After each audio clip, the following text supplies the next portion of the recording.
ఆ విఘ్నేశ్వరుడికి యథాశక్తిగా ఉదయం నుంచి సాయంత్రం దాకా ఉపవాసం ఉండి ప్రదోష సమయంలో శివుడికి ఇష్టమైనటువంటి ప్రదోష సమయంలో కనుక ఆయన కూడా అభిషేకం చేసినట్లయితే చేసి దూరాయుధ్మాలతోటి అష్టోత్తర పూజ చేసినట్లయితే ఆయనకి ఎంతో ఇష్టమైనటువంటి మోదకాలని మన శక్తి కొలది మోదకములు ఉండ్రాలు పాయసం గోధుమనుక మన శక్తే తప్ప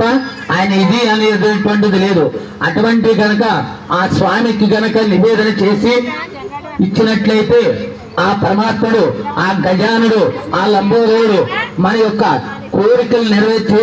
సంతానం లేని వారికి సంతానం కలగజేయటం, వివాహం కావలసినటువంటి వారికి వివాహం కలగజేయటం, విద్య పిల్లలకి చదువు,